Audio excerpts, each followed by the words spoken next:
জীবনে একবার হলেও এই সূরার আমল করুন। টাকার গাছ পাবেন, বৃষ্টির মতো টাকা আসবে, অভাব অনটন দূর হবে, সকল প্রয়োজন পূরণ হবে। যে সূরা নিয়মিত পাঠ করলে আর যে দোয়া পাঠ করলে। তো প্রিয় ভাই, আমি আপনাদেরকে আজকে যে সূরাটির কথা বলবো সেই সূরাটি হলো, সূরার নাম সূরা ইয়াসিন। আনাস রাদিয়াল্লাহু তাআলা বর্ণনা করেন, রাসূলুল্লাহ সাল্লাল্লাহু আলাইহি সাল্লাম বলেছেন, প্রত্যেক বস্তুরই একটা হৃদয় থাকে, আর কোরআনের হৃদয় হলো সূরা ইয়াসিন। আর যে ব্যক্তি সূরা ইয়াসিন একবার পড়বে, মহান আল্লাহ তাকে 10 বার পুরো কোরআন পড়ার সওয়াব দান করবেন। আর এক হাদিসে আছে, নবীজি সাল্লাল্লাহু আলাইহি ওয়াসাল্লাম আরও বলেছেন, সূরা ইয়াসিন কোরআনের রূহ বা হৃৎপিণ্ড। যে ব্যক্তি আল্লাহ ও পরকালের কল্যাণ লাভের জন্য সূরা ইয়াসিন পাঠ করবে, তার জন্য রয়েছে মাগফিরাত বা ক্ষমা। তো সূরা ইয়াসিন পাঠ করার অনেক ফজিলত আছে।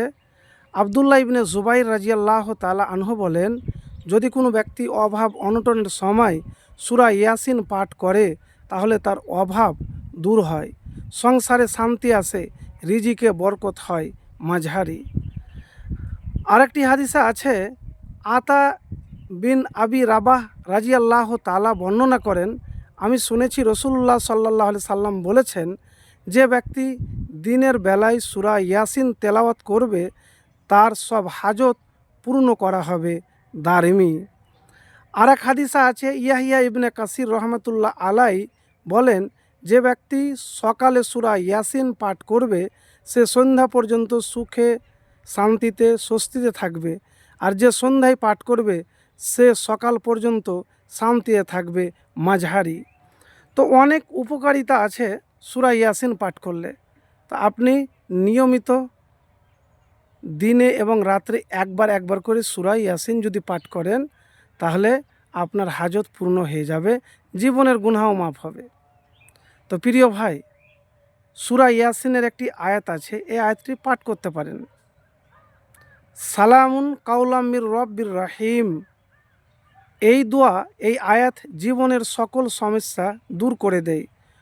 প্রতি ফরজ নামাজের পরে একবার পাঠ করবেন, আর সূরা ইয়াসিন ঘুমাবার আগে বা সকালে অবশ্যই পাঠ করবেন। আর যে দোয়ার কথা বলবো সে দোয়াটি হলো জীবনের সকল চাওয়া পূর্ণ হওয়ার দোয়া।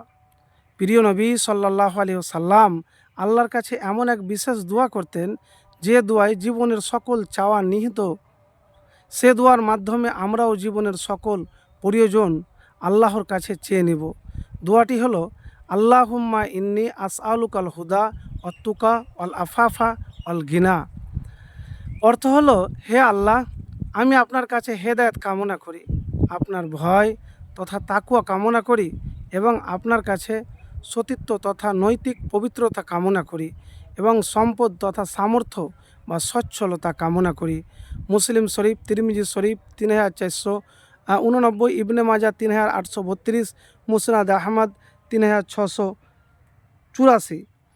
তো আমি এতটুকুন আপনাদেরকে বলবো যে আপনারা অবশ্যই এই দোয়া বেশি বেশি করে পাঠ করবেন। আর সূরা ইয়াসিন সকালে একবার হোক, রাত্রে একবার হোক, দিনে রাতে পড়তে মিস করবেন না। আপনার যে প্রয়োজন আছে না, টাকার হোক, রিজিকের হোক, অভাব হোক, আল্লাহর কাছে যদি চান, ইনশাল্লাহ পাবেন।